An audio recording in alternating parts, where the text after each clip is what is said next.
So could Minnesota really be a preview of what could be in store for other states and maybe even the U.S. government itself?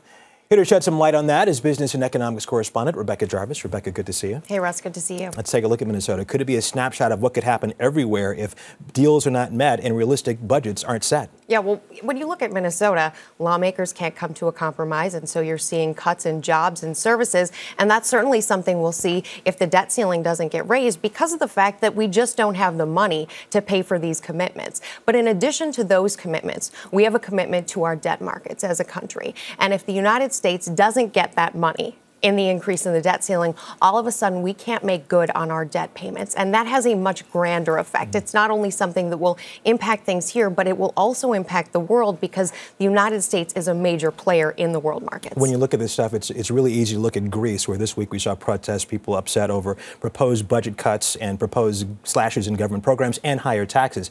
At one time, what was happening there literally seems so foreign to us. But is it a fair comparison to look at them and look at us at the same time? By the numbers, the United States isn't that far off from Greece. For every dollar that our government is spending, they're borrowing 40 cents. And that money has to come from somewhere. So we continue to add to our borrowing while at the same time we're not producing that much more as far as GDP output. So the big issue going forward facing the United States is not only that we're similar to Greece in terms of our numbers, but the bigger issue is that we're interconnected. The United States is a much bigger player on the world stage than Greece. Okay, in the middle of all this chaos, how do you explain the stock market having its best week in what, 2.5 years? Yeah, 2.5 years. What you say is the market put a lot of these issues on the back burner and instead it focused on manufacturing. It's been a huge driver of growth in the economy, and this week we got some very strong data on it. Okay. Rebecca Jarvis, thank you very much. Thanks, Russ.